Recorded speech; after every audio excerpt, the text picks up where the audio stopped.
ব্যবস্থা রাখা হয়েছে, এক্ষেত্রে ইন্টেলিজেন্স ফেলিওর হয়েছে বলে তারা দাবি করছে। দেখুন, যতদিন পর্যন্ত কেন্দ্র সরকারের কাছে জম্মু কাশ্মীরের দায়িত্ব ছিল ততদিন পর্যন্ত একটিও ঘটনা ঘটেনি। আপনারা জানেন, রিসেন্টলি জম্মু কাশ্মীরে ভোট হয়েছে। ভোট হওয়ার পর সেখানে মমতা বন্দ্যোপাধ্যায়েরই বন্ধু তারা সরকার তৈরি করছে।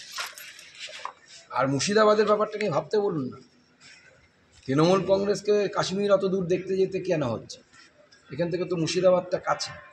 এখনও তো মমতা বন্দ্যোপাধ্যায়ের হাতে চন্দন দাস এবং হরগোবিন্দ দাসের রক্ত লেগে আছে। আপনারা দেখতে পাচ্ছেন কি তৃণমূল কংগ্রেসের নেতারা? হিন্দু বলে বেছে বেছে বাড়িঘর ভাঙা হয়েছে। 5টা দোকান, 3টে হিন্দুর, 2টো মুসলিমের, 2টোকে ভাঙা হয়নি, বাকি 3টেকে ভাঙা হয়েছে। ছবি লাগবে?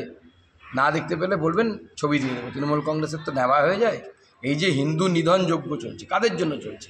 এই সকল সেকুলারদের জন্য চলছে, যারা বাঙালিদেরকে বোকা বানিয়ে এসছে বছরের পর বছর, সেকুলার সাজিয়ে এসেছে। এখনও দেশের জনগণ দেখতে পাচ্ছে ধর্ম হয় কি হয় না। লড়াইটা জাতেরই, ভাতের নয়। ভাত ভরানোর পয়সা উপরওয়ালা ঈশ্বর সবাইকে দেয়, ক্ষমতা সবাইকে দেয়। লড়াইটা জাতের জন্য হয়। জাতের জন্যই ওপার বাংলা থেকে এত মানুষ উদ্বাস্তু হয়ে একসময় পশ্চিমবঙ্গে এসেছে। এই জাতের জন্যই মুর্শিদাবাদের চন্দন এবং হরগোবিন্দ তারা খুন হয়েছে। তারা কিন্তু বিজেপি ছিল না, তারা বিজেপির উল্টো পার্টি করত, কিন্তু হিন্দু বলে তারা খুন হয়েছে। পাশের বাড়ির লোক খুন করেছে। কাশ্মীরে হিন্দু বলে খুন হয়েছে, তবে যারা খুন করেছে তাদের একজনও বাঁচবে না, একজনও রেহাই পাবে।